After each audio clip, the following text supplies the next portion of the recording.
Assalamualaikum warahmatullahi wabarakatuh. Kami dari kelompok 5 akan mempresentasikan bagaimana membumikan Islam di Indonesia. Kelompok 5 terdiri dari Fajar Nur Sidik, Jan Ajis Tajuddin, dan Neni Nuraini. Yang pertama adalah masuknya Islam ke Indonesia. Sebelum masuknya Islam ke Nusantara, masyarakat di Nusantara sudah memeluk agama-agama Ardi atau agama bumi, agama yang berdasarkan budaya, daerah, pemikiran seseorang yang kemudian diterima secara global. Beberapa informasi tentang awal masuknya agama Islam ke Nusantara antara lain sebagai berikut.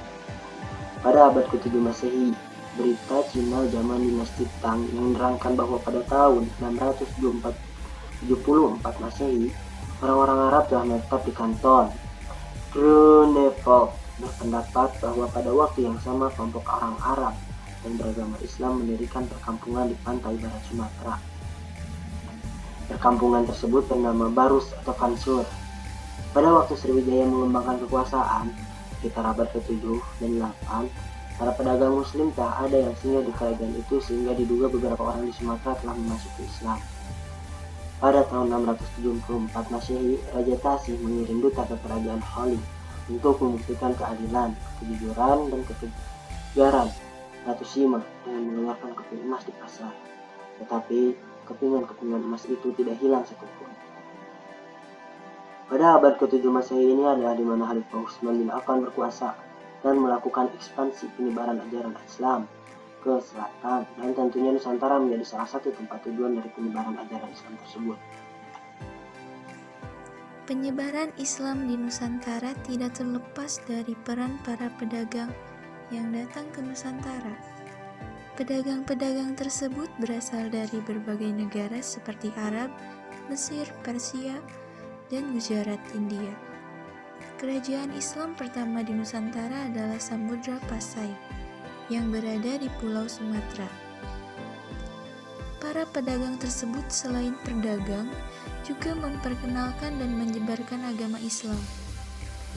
Bahkan, terjadi perkawinan antara pedagang dengan wanita pribumi. Adanya perkawinan membuat perkembangan Islam cepat dan ke berbagai wilayah. Salah satunya di Pulau Jawa. Penyebaran Islam di Pulau Jawa dilakukan oleh Wali Songo. Mereka menyebarkan Islam dengan berbagai cara, seperti lewat kebudayaan maupun pendidikan. Apa itu Wali Songo? Ya, Wali Songo merupakan penyebar agama Islam di tanah Jawa. Secara harfiah, wali diartikan sebagai wakil, sedangkan Songo dalam bahasa Jawa artinya 9. Mereka melakukan dakwah ke masyarakat di tanah Jawa dengan cara yang berbeda-beda dan tersebar di berbagai daerah. Berikut ini yang merupakan Wali Songo. Sunan Gresik atau Maulana Malik Ibrahim menyebarkan Islam di wilayah Gresik, Jawa Timur. Dia berdakwah dengan cara pergaulan di masyarakat. Budi pekerti dan ramah tamah selalu diperlihatkan saat pergaulan sehari-hari dengan masyarakat. Sunan Gresik juga mengajarkan cara bercocok ke masyarakat untuk mengambil hati. Sunan Gresik juga mendirikan pondok pesantren dan masjid sebagai tempat untuk mengajarkan agama Islam. Banyak sumber jika Sunan Gresik berasal dari Timur Tengah, yakni Persia. Banyak dianggap sebagai wali yang pertama kali menyebarkan Islam di Pulau Jawa. Ada Sunan Ampel, dikenal juga dengan nama Raden Rahmat. Ia menyebarkan Islam melalui pendidikan pesantren di wilayah Surabaya. Sunan Ampel juga sebagai perencana berdirinya kerajaan Islam Demak. Sunan Giri atau Raden Paku tidak hanya menyebarkan Islam di tanah Jawa, tapi juga sampai ke Maluku. Sunan Giri menyebarkan Islam melalui dunia seni dan sangat berpengaruh terhadap pemerintahan di Kerajaan Demak yang merupakan kerajaan Islam pertama di Jawa. Ada Sunan Bonang yang disebut juga Raden Makdum Ibrahim, menyebarkan Islam melalui kesenian. Ia menciptakan tembang Tombo Ati yang dikenal hingga saat ini. Gamelan Jawa yang merupakan salah satu budaya Hindu diubah dengan nuansa Islam, di mana dengan memasukkan rabab dan bonang sebagai pelengkap dari gamelan Jawa. Sunan Derajat atau Raden Kasim menggunakan kegiatan sosial sebagai media untuk berdakwah. Ia mempelopori penyatuan kepada anak-anak yatim dan orang-orang sakit. Di bidang politik, Sunan Kalijaga atau Raden Mas Syahid dalam dakwahnya dengan memanfaatkan media wayang, di mana memasukkan cerita-cerita tentang ajaran-ajaran Islam. Tidak hanya lewat wayang, tapi juga lewat seni ukir atau seni suara. Beberapa lagu yang berhasil diciptakan seperti Lir Ilir atau Gundul Pacul. Cara itu dipakai untuk menarik dan mengambil hati masyarakat, bahkan sangat terkesan efektif. Sunan Muria atau Raden Umar Syahid ikut membantu berdirinya kerajaan Islam Demak. Ia banyak menyebarkan Islam di sekitar Jawa Tengah. Sarana yang dipakai untuk berdakwah sama yang dipakai Sunan Kalijaga, yakni lewat kesenian dan kebudayaan. Sunan Gunung Jati atau Syarif Hidayatullah berasal dari Palestina. Ia belajar agama di berbagai negara sejak usia belia. Sunan Gunung Jati merupakan satu-satunya wali yang menjadi kepala pemerintah. Ia mendirikan Kesultanan Cirebon dan Banten. Posisinya tersebut dimanfaatkan untuk menyebarkan dan mengembangkan Islam. Cara berdakwah yang dipakai cenderung seperti Timur Tengah yang lugas dan mendekati masyarakat dengan membangun infrastruktur. Sunan Kudus atau Jafar Syakid, cara mendekati masyarakat dengan memanfaatkan simbol-simbol Hindu dan Buddha.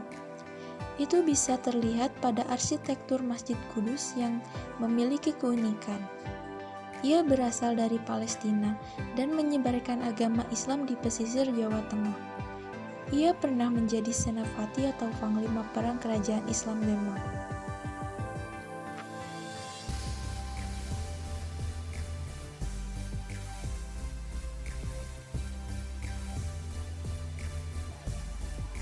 Pemilikan Islam melalui pendidikan bisa sejak usia dini,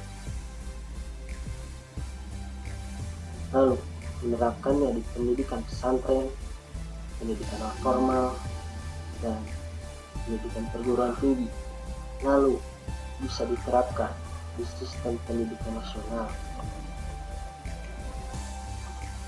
menjadikan setiap individu muslim adalah seorang nabi. Setiap individu adalah pendakwah, baik dia mendakwahi dirinya sendiri ataupun secara luas mendakwahi orang-orang di lingkungan sekitarnya. Kuntum khairu ummatin ukhrijat linnasi ta'muruna bil ma'rufi wa tanhauna 'anil munkar wa tu'minuna billahi walau amana ahlul kitabi lakana khairan lahum minhumul mu'minuna wa aktsaruhumul fasiqun. Yang diterangkan dari ayat tersebut, kamu umat Islam adalah umat terbaik yang dilahirkan untuk manusia, karena kamu menyuruh berbuat yang ma'ruf dan mencegah dari yang munkar, dan beriman kepada Allah. Sekiranya ahli kitab beriman, tentulah itu lebih baik bagi mereka. Di antara mereka ada yang beriman, namun kebanyakan mereka adalah orang-orang fasik. Definisi dakwah secara etimologi, menurut para ahli bahasa, dakwah berakar kata da'a ya'ud dakwatan, artinya mengajak atau menyeru. Secara kimiawi, dakwah adalah mengajak atau menyeru manusia agar menempuh kehidupan ini di jalan Allah Subhanahu wa Ta'ala. Seperti yang diterangkan dalam Quran surat An-Nahl, serulah manusia kepada jalan Tuhanmu dengan hikmah dan pengajaran yang baik, dan berdebatlah dengan mereka dengan cara yang baik. Sesungguhnya Tuhanmu dialah yang lebih mengetahui siapa yang sesat dari jalannya, dan dialah yang lebih mengetahui siapa yang mendapat petunjuk. Dakwah yaitu kegiatan yang bersifat mengajak, memanggil, dan menyeru seseorang untuk beriman dan taat kepada Allah Subhanahu wa Ta'ala, seperti yang diterangkan dalam Quran surat 12 dan 108. Katakanlah Muhammad, inilah jalanku, aku dan orang-orang mengikutiku, mengajak kamu kepada Allah dengan yakin Maha Suci Allah, dan aku tidak termasuk orang-orang musyrik. Dan Allah menyeru manusia ke Darussalam, ke surga, dan memberikan petunjuk kepada orang-orang yang dia kehendaki ke jalan yang lurus, yaitu Islam. Bentuk dakwah dibagi dua. Yang pertama adalah bil lisan. Metode dakwah melalui perkataan atau komunikasi lisan, speaking, seperti ceramah, khotbah, atau dialog. Lalu yang kedua adalah bil qalbi. Metode ini adalah metode dakwah dengan cara sikap dan tutur kata yang baik hingga orang lain akan bersimpati. Target dakwah dibagi dua. Ada target dakwah internal, yaitu adalah orang-orang yang beragama Islam tapi tidak memahami tentang ajaran Islam. Lalu yang kedua adalah target dakwah eksternal, atau dia tidak beragama Islam atau non-Muslim. Dakwah adalah mengajak orang-orang untuk beribadah kepada Allah Subhanahu wa Ta'ala.